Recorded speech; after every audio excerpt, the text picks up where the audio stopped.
The city is holding its annual registration for private rental units. The rental inspection program was introduced a few years ago in response to concerns about health and safety and the reluctance of tenants to call inspectors. To bring us up to date on the program are two guests from the Boston Inspectional Services Department. We'd like to welcome the Commissioner, William Christopher, and the Chief of Staff, Indira Alvarez. Thank you both very much for being with us. Thank you. Thank you, Chris. I was over with the Commissioner a few years ago. Explain what got this program going, because long before this happened, there was this notion, well, you know, if there's a bad owner, the tenants can drop a dime and the inspectors will come down and straighten things out. I guess it doesn't work as simply as that. No, not quite. The program, the ordinance has actually been in effect since 1984, and it's been amended 4 times since then.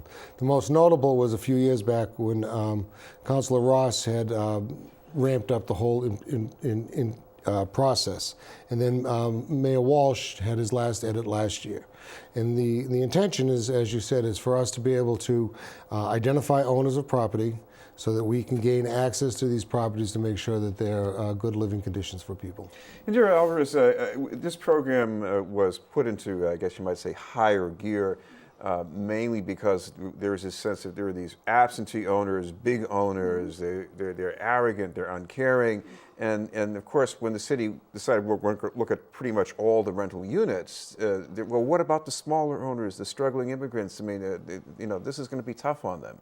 I mean, there are provisions within the rental ordinance that exempt property owners in units. If you own a building that has 1 or 6 units in it, you are exempt from the inspection requirements. You're not exempt from registering your unit, but you're exempt from the registration fees. And those are some of the amendments that Mayor Walsh added to the current ordinance. But there are certain things that we can do for the smaller property owners. But on the other hand, when we're talking about those larger property owners who don't live in the city of Boston, who we constantly have to be chasing to get violations, especially emergency violations, corrected, the program works because it requires you to have a Boston-based authorized agent when you live outside of the state of Massachusetts. Explain how this information can make a difference, because seeing a record about who owns the property is one thing, but getting hold of somebody who's in charge there today, I guess that's a different thing. Well, one of the side events that were created because of this ordinance was for us to be able to identify the owners, the proper owners of each building. In the past, it was very difficult for us to serve a violation. By that I mean, if we go to a property and we find there are issues to be resolved, we want to get in touch with the owner. In the past, it was very difficult. We didn't know who the owner was. We did deed searches, title searches. With the rental registry, you are required to give us the name and address, not only of the owner, but also the representative that's going to be here in Boston. And these days, a lot of the owners, and not just with big buildings, they're limited liability corporations. I guess you got to sift around. It's very interesting. We find a lot of properties owned by banks throughout the country. And by the time sometimes we identify that, they have transferred ownership of the property. So it makes it very difficult for us. When we have the requirement that they have a local representative, we're able to get in touch with them, and we have tremendous success because they keep track of the properties so that they can make sure that they stay in their management roles. Coming back to Indira, what about the reasons for having a universal registration? Because you mentioned that you have people who own smaller properties, maybe they just own the 1 3-decker. So what's the benefit of having at least an inventory? I mean, first of all, it's something that we've not had ever, that my understanding, as far as like a registration of rental units throughout the city. It is important for the city to really understand exactly how many rental units we have, who exactly own each and every one of those rental units, and what are the conditions of these properties. And in addition, property owners are basically, when they register, they say, you know what, I am a good landlord and I plan on abiding by each and every one of the rules and regulations of the state of Massachusetts. And that information is important for us because we could then go back and say, look, owner X, this is what you promised. These are the conditions of your apartment.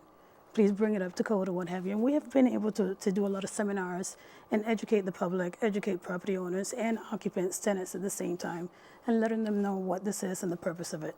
If I might add, it's also given us a strong database. Now, the Mayor Walsh has come out with a very aggressive housing plan, and we really want to understand what our existing housing stock is in order for us to make sure that we're implementing our services and needs correctly throughout the city. So this database becomes a wealth of knowledge for us. I can also see potential matching up with the database of where college students live. So suppose you see some sign here that maybe there's a given unit that has more college students, undergrads especially, than there should be. So what happens? We definitely use the database for that type of information. Working with the universities this past year, we were able to call out a very exhaustive and very in-depth database of where we thought students lived. Okay.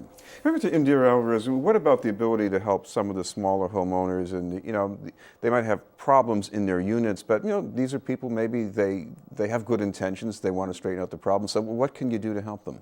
So in addition to, when we go out and do the inspection and we realize that there's a number of violations and this small property owner needs help, we will connect them to, you know, the Department of Neighborhood Development. We'll connect them to resources that are available throughout the city and walk them through the process. So it won't be one of those things where I'm going to give you a phone number and send you off, but rather I'm going to make that phone call for you and set up a meeting or what have you and see if this person is eligible for this program, but if not for this program, what programs are available.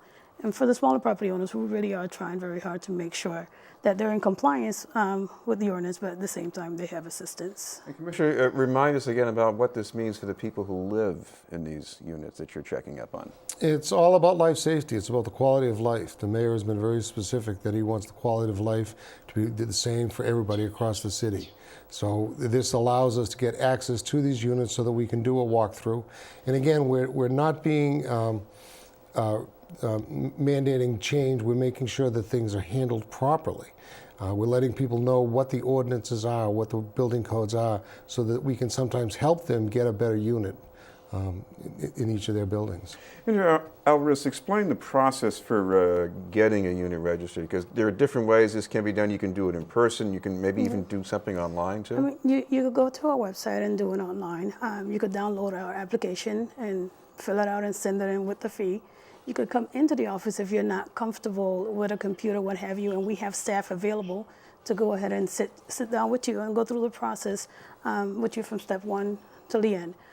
We have different ways of being able to assist the public with this. Thank you both very much, Indira Alvarez and William Christopher from the Boston Inspectional Services Department. We'll have more news in just a moment.